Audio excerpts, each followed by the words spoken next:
전에 사실은 이 애가하고 아가를 뭐 우리가 따로 다루진 않고 지나갔는데, 애가는 지금 말씀드린 것처럼 587년에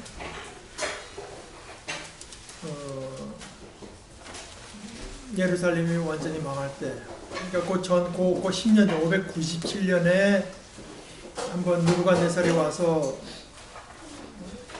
파괴하고 이제 그 요인들을 잡아간 적이 있고, 10년 있다 와서는 완전히 이제 포위해서 망가뜨리고, 대개 586년에 남왕국 유다가 완전히 이제 망했다고 보는 건데요. 그때를 배경으로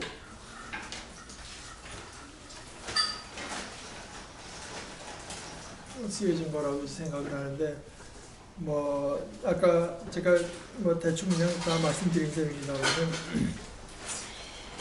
여기 뭐 여러분 지금 혹시 보신 분 보셨겠지만, 히브리어 알파벳 알렙, 벳, 기멜, 달렛, 해에서 22자인데 그걸로 시작되는 1절은 그래요. 2절은 또 베트로 시작되고 3절은 기멜로 시작되고 이런 식으로 쭉 그것이 이제 첫 번째 노래입니다. 1장. 2장엔 또 두 번째 노래, 3장에는 세 번째 노래인데 이번엔 석절식, 알렙으로 시작하는 세 줄, 베이트로 시작하는 세 줄, 기멜로 시작하는 세 줄, 달렛으로 시작하는 세 줄, 이런 식으로 해서 이제 그다음에 또 반복되고, 이렇게 다섯 노래가 이제 다섯 노래로 되어 있습니다. 정말 참 얼마나 큰 고통 속에 있는지. 그러나 뭐 제가 생각하는 건 그 고통 속에서도 결국은 몇 년 전에 돌아가신 그 박완서 씨가 제가 뭐 그때 기억이 좀 분명치 않습니다만, 제 생각에 제가 알기로 남편이 먼저 돌아가시고 그 다음에 또 얼마 있다 아들이 또 뭐 세상을 떠났나 뭐 이런 식으로 연달아서 했는데, 아들 아마 그 레지던트 했던 걸로 기억하는데, 교통사고 죽은 아들인가? 그럴 거예요. 그래서 그때 자기가 겪은 고통 같은 거를 하다가 뭐 하나님께 대한 반발 이런 게 당연히 있지 않았겠습니까? 어떻게 보면은. 그런 어떤 극한의 고통을 당하니까 가서 따지고 화를 내도 하나님한테밖에는 뭐 그렇게 됐다고 뭐 그 당시 뭐 대통령한테 가서 따지겠습니까? 뭐 고사부 장관한테 가서 따지겠습니까? 무슨 인간한테 뭐 가봐야 뭐 아무 그러니까 따지더라도 이제 하나님께 가서 따질 수밖에 없는데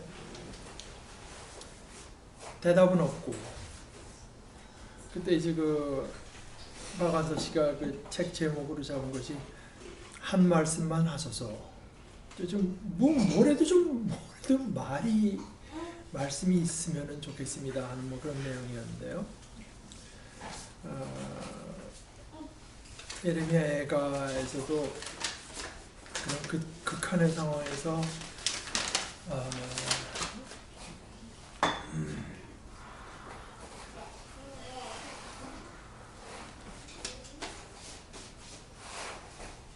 어떤 희망을 품을 수 있었던 것은 이게 하나님께서부터 온 것이다. 어처구니 없는 일이고, 어떻게 보면은 이제 뭐 수많은 질문이 생기겠죠. 그럼 우리가 죄져서 이렇게 이런 일을 당한다고 하면은 저 인간들도 내가 알기로는 나 못지않은 죄를 졌는데 왜 저 인간들은 그런 일을 안 당하나? 별 이제 질문이 다 생겨나지 않겠습니까? 그러나 신앙이라고 하는 것이 많은 경우에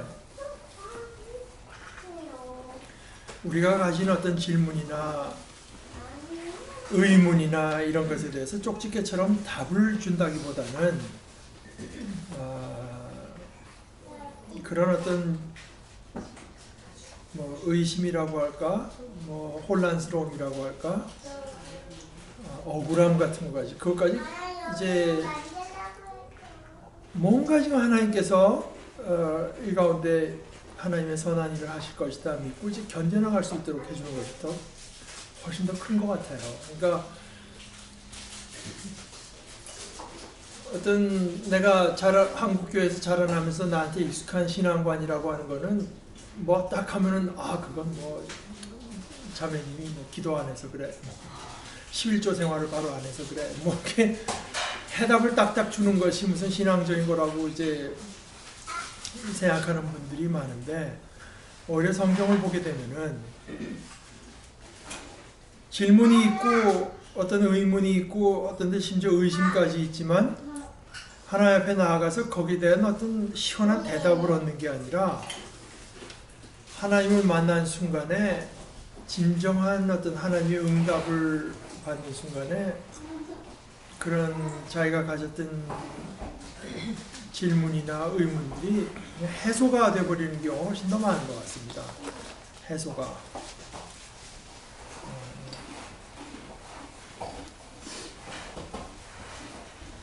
아가서는 뭐 저도 아직 제가 이게 좀 공부를 다 못했는데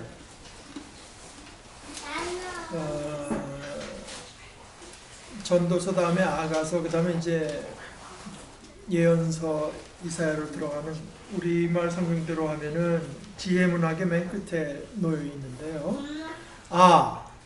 아는 이제 아름답니까 우아하다 뭐 그런 식의 우아한 노래, 아름다운 노래라지만 사실은 이제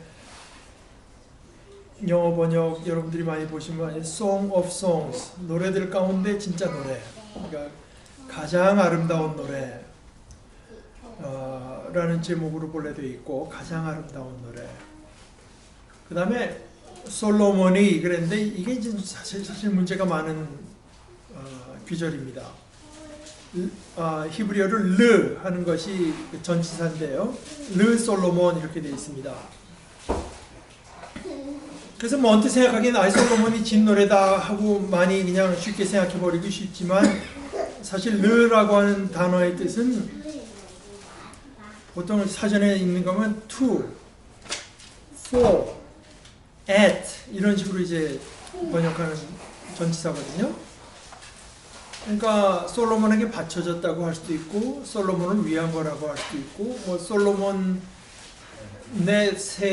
뭐 하여간 때 생겨났다고도 할 수가 있고 뭐 그런데 첫째는 이제 여기 나오는 여러 가지 그 내용이나 쓰인 표현들이 솔로몬의 때 거라고 보기는 참 어렵다. 최소한 뭐 BC 4세기나 그 이후의 표현인 것 같다 이제 이렇게 말을 하기도 하고, 둘째는 뭐 가장 중요한 것은 그 문구 자체가 솔로몬이 있었다고 하는 뜻으로 이해하기는 좀 어렵고, 그런데 다만 우리가 이제 장르라고 하는 걸로 봐서는 뭐에 제일 가깝냐 하면은 뭐 이집트에서 발견되는 그 남녀 간의 서로 사랑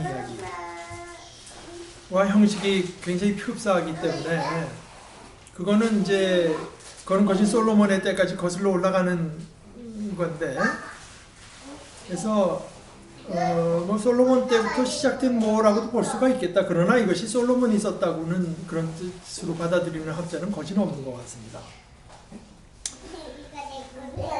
그러니까 이거 뭐 여러분들이 사실 아가서를 읽어보지 않았으면 할 얘기가 저도 없는 얘기고, 근데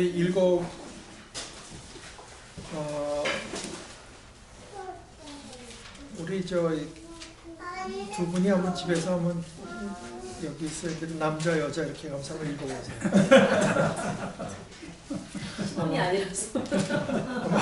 아마 굉장히 아마 제가 그냥 이렇게 아니 그래도 이게 남자 여자가 같이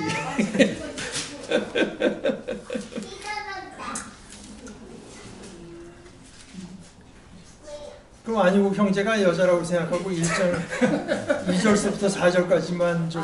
지금 읽는 거 말씀하시는 거예요? 아 지금 읽으시라는 거야. 아, 지금. 아니 집에서 읽으라는 아니 집에서 읽어보시라는 건데 지금 한번 좀 한번. 지금 읽어보세요. 네. 2절부터 4절요? 예. 제가 이해를 못했습니다. 집에서도 읽고 여기서도 읽으시고. 네, 알겠습니다. 자주 읽으세요. 내게 입맞추기를 원하니 내 사랑이 포도주보다 나음이로구나. 그거 번역이 안 되겠습니다. 이 번역본이 안 됩니다. 서로 쳐다보면서 읽어야 되는데. 나에게 입맞춰 주세요. 숨막힐 듯한 임의 입술로 임의 사랑은 포도주보다 더 달콤합니다.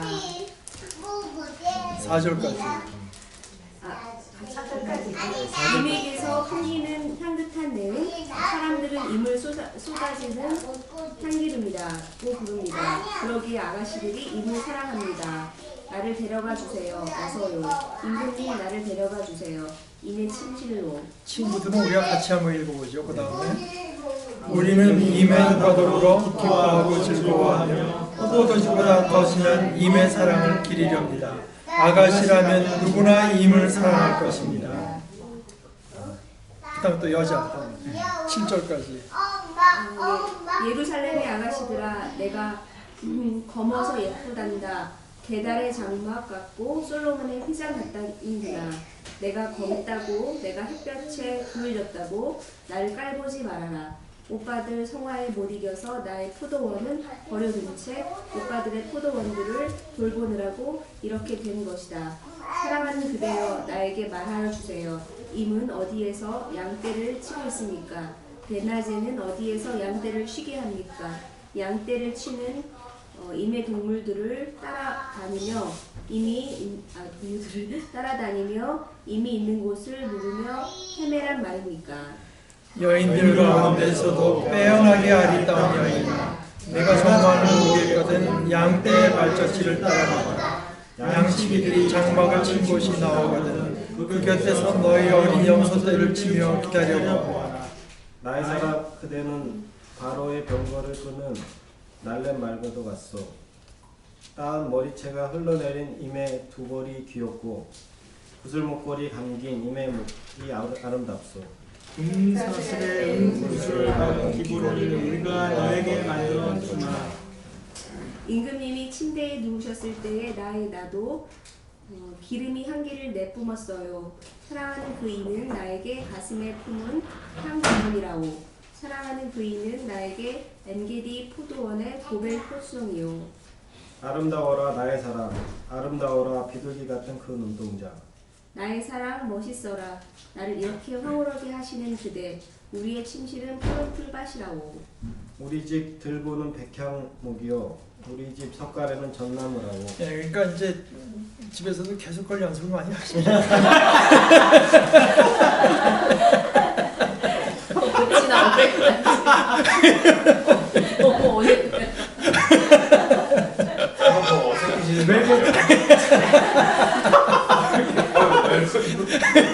이게 익숙해질 때까지 하면 그치, 이게 어색해지 않아질 때까지 해서 이제 연습 많이 해? 이게 이제 그러니까 보시다시피 그럼 이게 도대체 성경에 이런 얘기가 왜 있나? 이게 뭘 말하는 거냐? 그래서 여러분 어떻게 생각하십니까? 성경에 왜 있을까요, 이런 게?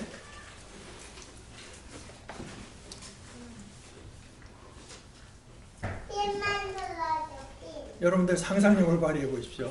제 생각에는 잘해서 이렇게 써놨다기보다는 또 못하니까 보고 좀 배우라고 이렇게 써놨지 않았을까. 그럴 수도 있고. 이걸 무슨 날에 뭐 낭독한다면서요? 이거 6월절에. 6월절에?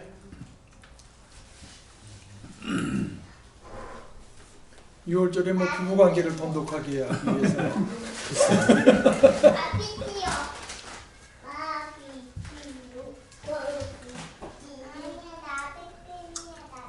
그러니까 전통적으로 유대인들은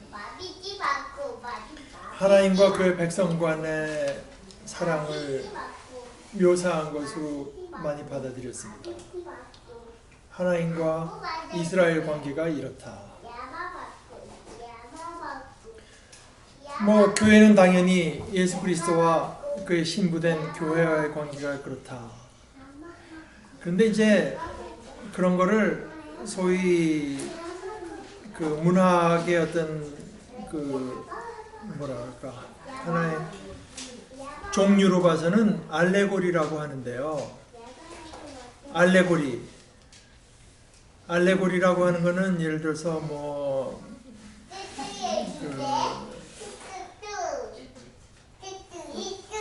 교회에서 특별히 이제 많이 유행했던 하나의 해석 방법인데,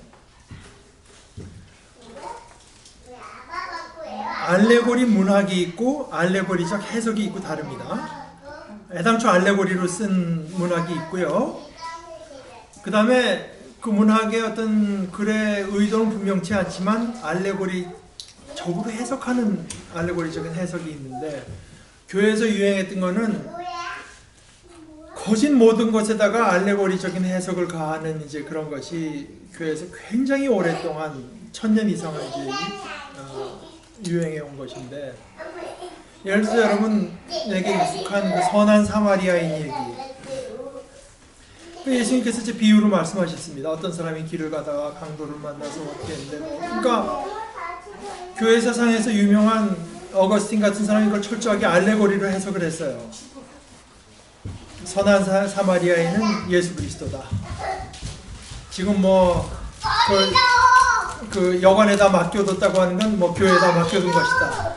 그 다음에 내가 가서 이제 다시 온다고 하는 건 그 그리스도의 재림을 말한 것이다. 뭐 이런 식으로 이제 아마 여러분들이 자라나면서 설교에서도 그런 내용을 많이 들어봤을 것입니다. 알레고리칼한 해석, 성경에 대해서. 소위 이 알레고리적인 해석은 다른 말로 하면은 영적인 해석이라고 해서, 뭐 그냥 글자에 나와 있는 것이 다 이것은 하나님이고 이것은 교회를 말한 것이고 뭐 이런 식으로 이제 좀 나쁘게 말하면 갖다 붙이는 겁니다. 그런데 그 알레고리적인 해석의 문제는 뭐냐? 그거는 글을 읽고 이 글이 뭔가 이해해낸 것이 아니라 내가 이미 알고 있는 어떤 영적인 지식들이 있고 그걸 거기다가 그냥 갖다 맞춰놓는 겁니다. 이미 내가 알고 있던 하나님과 교회의 관계는 이렇다고 하는 걸 갖고 이제 거기다가 그냥 집어넣는 거예요. 그러니까 이건 해석에서 이제 사실은 그 특히 종교개혁 때부터 이제 시작돼서 굉장히 종교개혁가들이 거기에 대해서 아주 굉장히 많이 반대를 한 것 중에 하나인데, 그거는 어떻게 보면은 성경을 읽어낸다기보다 성경에다가 내가 알고 있던 지식을 거기다 집어넣는 거지, 그건 성경을 읽어내는 것은 아니다. 그렇게 하고는 우리는 성경을 읽어서 뭐 새로운 것은 배워낼 수가 없다. 뭐 이제 그런 것들. 그래서 이제 알레고리적인 해석이 굉장히 좀 열등한 것으로 이제 되면서 결국 문법적인 해석을 해서 이것이 정말 그 당시에 이 편지를 받던 사람에게 이 글을 읽던 사람이 무엇을 의미했는가 하는 것 같은 그 본래의 의미를 밝혀내는 것이 중요하지, 뭐 이거는 교회 뭐 이렇게 갖다 두드려 맞추는 것은 이것은 이제 몹쓸 해석인 것처럼 되어 왔는데, 근데 이제 제가 가끔 인용한 C.S. 루이스 같은 이가 한 얘기가, 알레고리라고 하는 것은 교회가 완전히 벗어날 영적인 진리를 말하고 있기 때문에 완전히 벗어날 수는 없다. 이제 그런 얘기를 하는데, 이 아가서가 성경에 있다고 하는 자체가 되게 그 남녀 간의 사랑의 얘기라고는 하지만 그것이 하나님과 그 백성과 하나님의 사랑에 대해서 뭔가 말해주기 때문에 성경에 자리 잡은 거지, 남녀 간의 사랑을 굳이 성경에 넣을 필요가 있느냐 이렇게 본 사람들이 있고, 둘째는 여기 지금 여인이라고 하는 것이 지혜를 말한 거다. 지혜. 그러니까 지혜에 대한 지혜는 그렇게 아름답고 지혜와 나와의 사이에 그 밀접한 관계 속에서 우리가 얼마나 충족감을 얻을 수 있는가. 이렇게 이제 이해한 사람들이 있습니다. 그래서 이 아가서 같은 것들은 생각보다 사실은 공부하려면 참 쉽지가 않아요. 그래서 제가 여러분들 혹시 뭐 책방에 가서 이 김구원 교수가 쓴 건데 가장 아름다운 노래 아가서 이야기 뭐 아무 이분이 내가 본 거는 참 그 아는 게 워낙 많은 이고 그 다음에 태도도 굉장히 이제 건실해서 그 성경에 대해 참 훌륭한 책을 써낸 건데 여러분들이 한번 좀 읽어보시면 좋을 것 같습니다. 근데 이분이 이제 이야기한 것은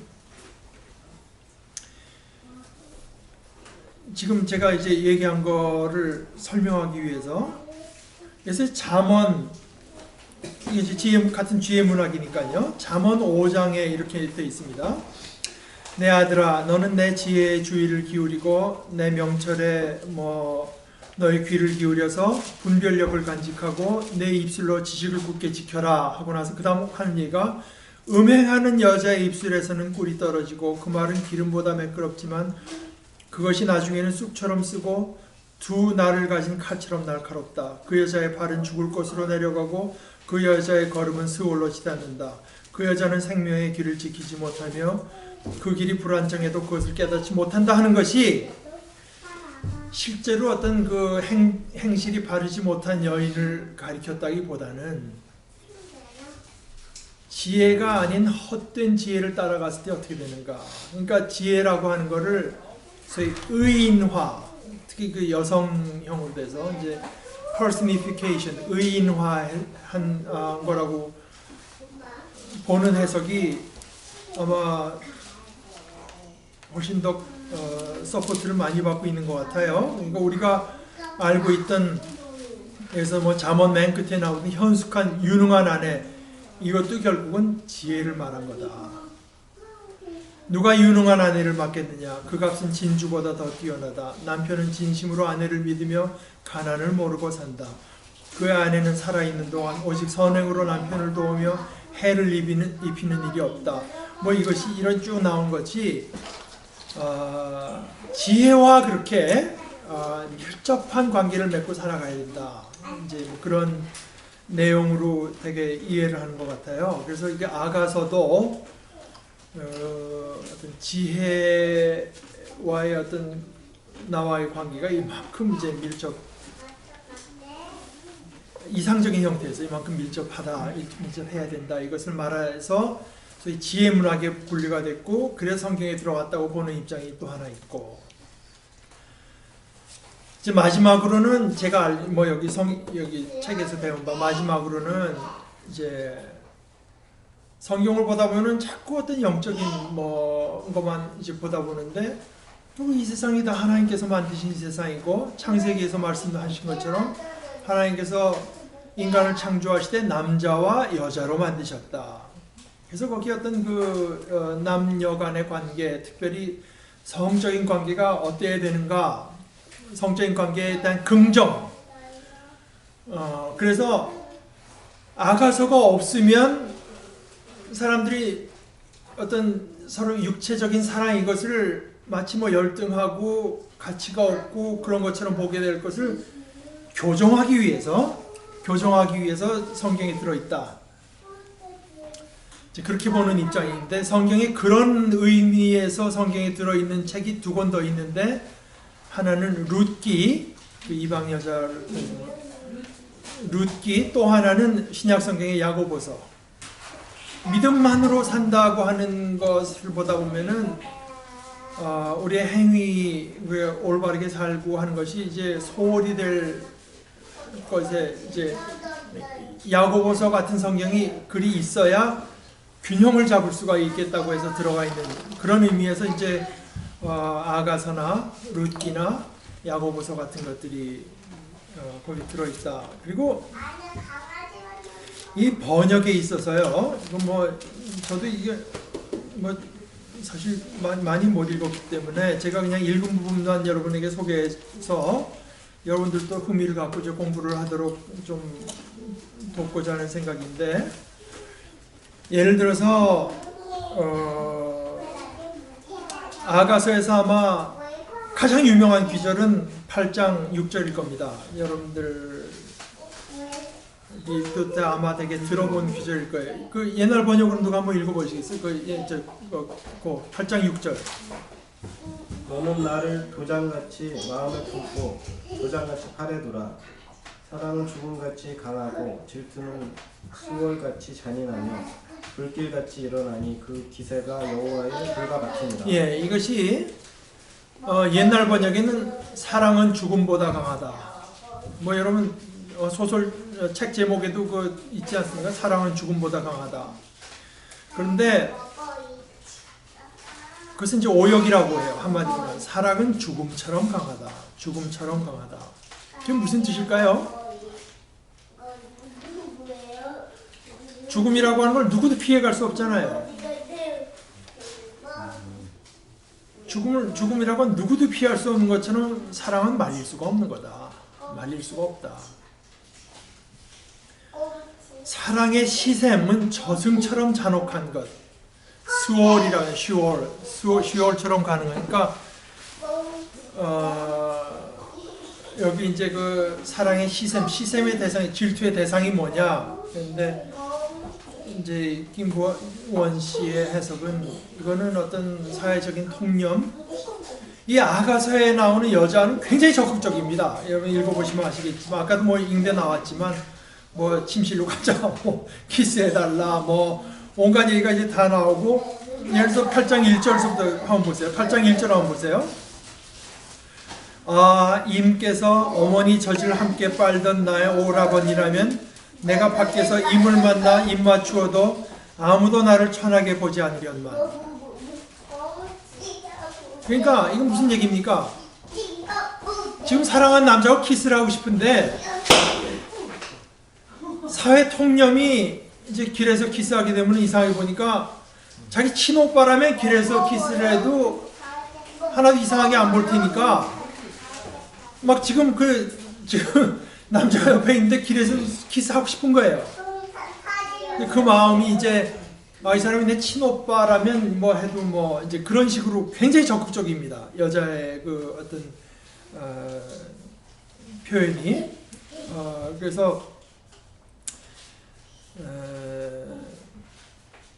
이런 것들이 다, 그리고 근데 이제 그런 것들을 못하게 하는 어떤 사회 통념, 거기에 대해서 이제 자기는 질투한 얘기입니다. 그러니까 나와 내 사랑하는 님과의 사랑을 방해하는 어떤 것이라도 나는 이제 싫다는 거예요, 한마디로. 그래서 그런 식으로 이해하고, 그 다음에 또 몇 가지 이제 뭐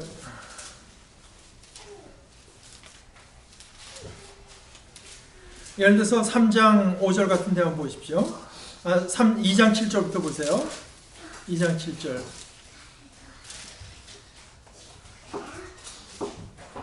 2장 4절부터 볼까요? 여자가 하는 얘기인데, 임은 나를 이끌고 잔치집으로 갔어요. 임의 사랑이 내 위에 깃발처럼 펄럭이어요. 건포도 과자를 주세요. 힘을 좀 내게요. 사과 좀 주세요. 기운 좀 차리게요. 사랑하다가 나는 그만 병들었다. 그러니까 상사병이 들은 거야, 여자가 지금. 그랬더니 임께서 왼팔로는 나의 머리를 고이시고 오른팔로는 나를 안아주시네. 예루살렘의 아가씨들아, 노루와 들사슴을 두고서 부탁한다.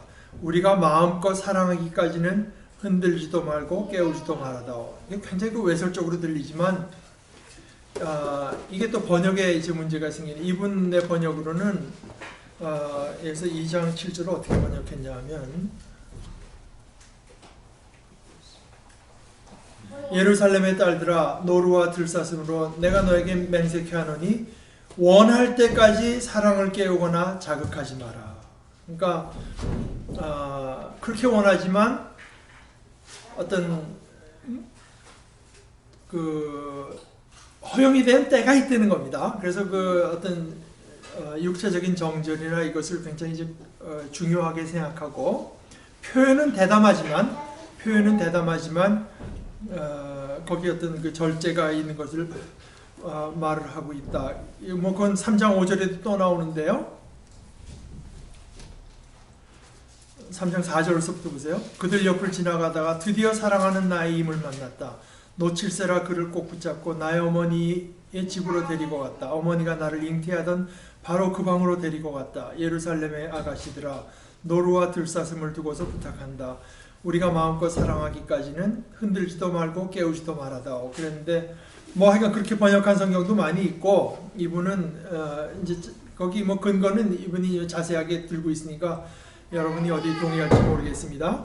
예루살렘 딸들아 노루와 들사슴으로 내가 너희로 맹세케 하노니 원할 때까지 사랑을 깨우거나 자극하지 마라. 그러니까 깨우거나 자극하면은 자기 지금 뭐 당장 무슨 일을 칠 것 같은 이제 그런 그것도 뭐 절절한 어떤 그 대담하고 적극적인 여성의 표현이라고 할 수 있죠. 2장 15절 같은 때가 뭐 이것을 영해를 하는 사람들은 참 뭐 교회에 뭐 여우 때가 들어와서 교회를 망가뜨리고 뭐 이런 얘기를 이제 하시는 부분인데 여우 때를 좀 잡아주어 꽃이 한창인 우리 포도원을 망가뜨리는 새끼 여우 때를 좀 잡아주어. 그런데 이제 여우라고 하는 것이 그 당시 유대인들에게 무엇을 상징했는가가 중요한 게 아니겠습니까? 그 다음 나중에 이제 교회 시대로 와서 여우에다가 마음껏 나의 상상의 나리를 펴서 이런 뜻이다라고 하기보다는 이제 그 당시 이제 문헌들을 되게 보면은 여우는 어떤 그 색정을 상징하는 경우를 이제 많이 봐서 어떤 그런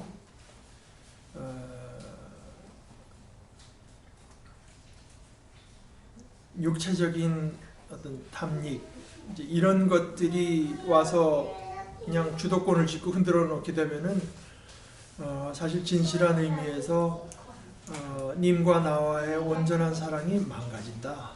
뭐 이제 이런 식의 그 표현으로 이해한 것이 이제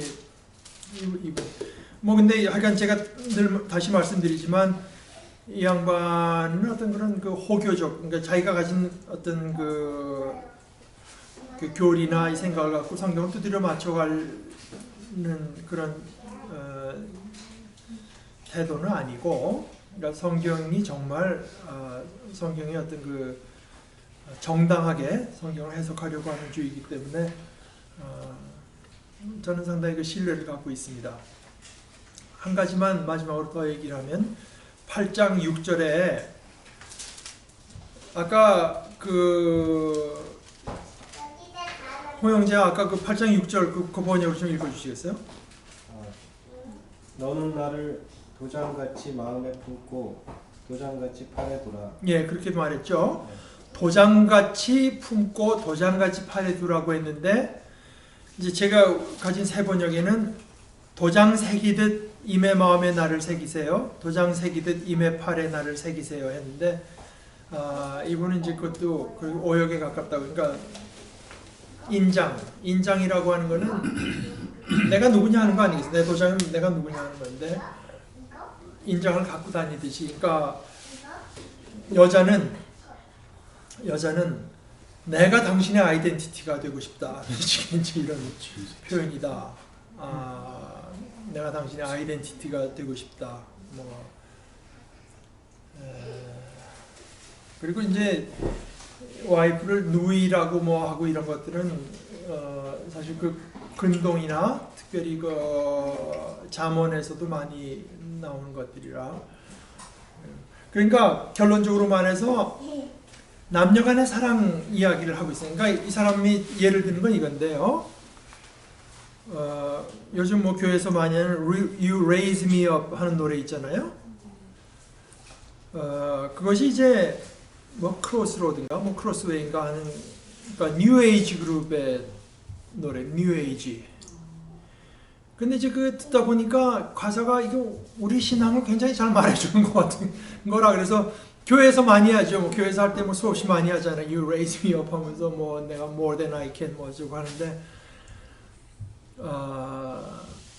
남녀 간의 사랑의 이야기지만 그것을 교회는 그 안에서, 이건 이스라엘은 그 안에서 하나님과 나와의 관계에 대한 적절한 표현을 이제 발견하고, 그래서 그날 그 양반 얘기대로 You raise up me up 하는 노래를 몇십 년 이상, 500년, 몇십 년 부르다 보면은 그게 본래 뉴 에이지 계통의 노래였다고 하는 거는 아무런 의미가 없어진다.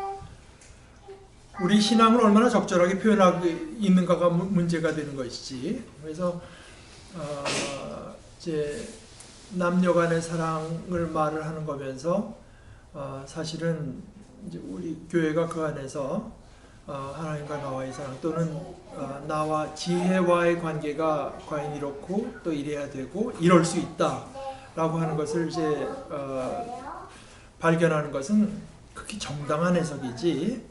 그 뭐 알레고리칼하다고 해서 이건 뭐 쾌쾌 묻거나 좀 촌스럽거나 이런 것으로 이제 배척해서는 안 된다. 뭐 그렇게 보고 있는 것 같습니다. 여러분들 뭐 그러니까 사실 아가서 같은 거 성경들은 참 읽고 어떤 유익을 얻기가 쉽지 않은데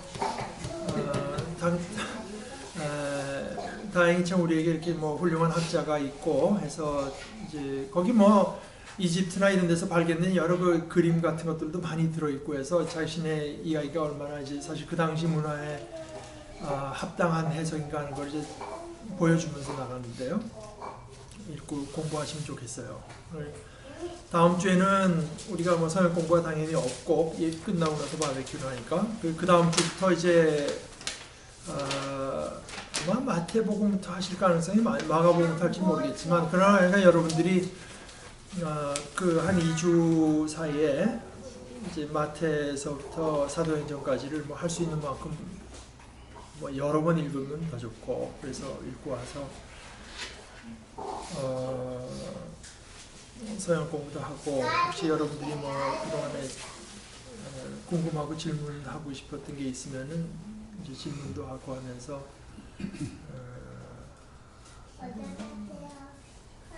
제가 전에도 말씀드렸는지 모르겠지만 제가 이제 그때 의예과 처음 뵀을 때 어떤지 모르겠는데 저희 그 지도해 주시던 집사님이 그때 우리 성경반에 뭐 부감 이런 식으로 계셨는데 그분이 그래요. 한마디로 여러분은 지금 대한민국에서 가장 훌륭한 목사님한테 공부하고 있다고 생각하면 됩니다. 그랬는데 뭐 저는 이제 사실은 뭐 지난 한 40년 목사님하고 있으면서 그 얘기를 실감하고 있고 여러분들이 하면 여러분들에게 참 유익한 기회가